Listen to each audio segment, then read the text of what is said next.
So let's go to the winner tonight of the Clacton by-election by an enormous majority, Douglas Carswell. He joins us again. I know that you expected to win, but did you expect to win with a 60% share?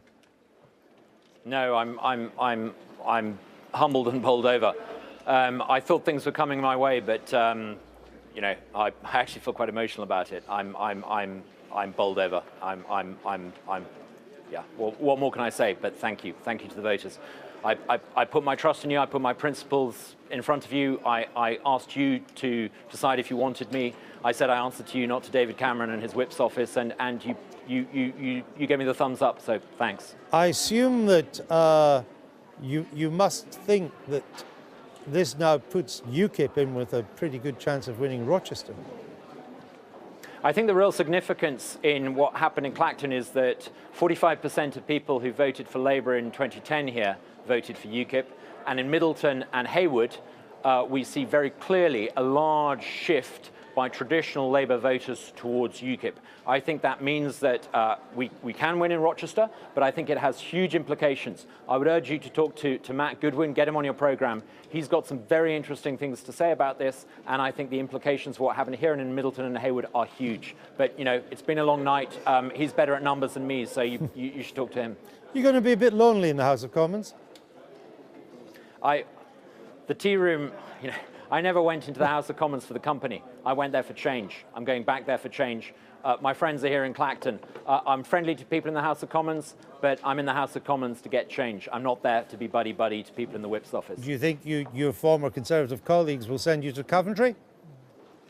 Now, I've got lots of friends in the Conservative Party. They're good people, lots of good, decent Conservatives who share my values. They're let down by a leadership that's out of touch and in politics for itself. They're let down by a tiny clique of people sitting on the sofas in Downing Street, sofas in Notting Hill. You know, they're let down by a remote elite, and you know, they want change too. I'm going to work with people from all parties, including my friends in the Conservative Party, to try to ensure we get change. And I think, you know, it's not really a question of whether backbench Conservative MPs come with me. The real issue is how many former Conservative and Labour voters are prepared to come with us. And I think you'll find that if we get this right, if we make sure we learn to count, we get the messaging right, and we have the right values, I think we can achieve great things. All right, final question to you, because it has been a long night for you, for all of us actually. Given the scale of your victory tonight, would you expect some of your former Conservative colleagues who have attitudes like you, particularly towards Europe, are they going to think of doing a Douglas Carswell? I don't know. It's an intensely personal decision that I've made, and you may hear from the tremor in my voice. It's an intensely personal moment.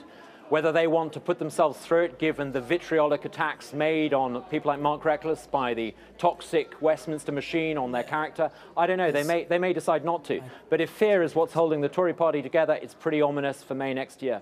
All right, Douglas Carswell will let you either get to bed or celebrate, whichever you would like to do. Quite a cup of tea and then bed, I think. Thank you. Cup of tea, exactly. A little cognac in it always helps, I think.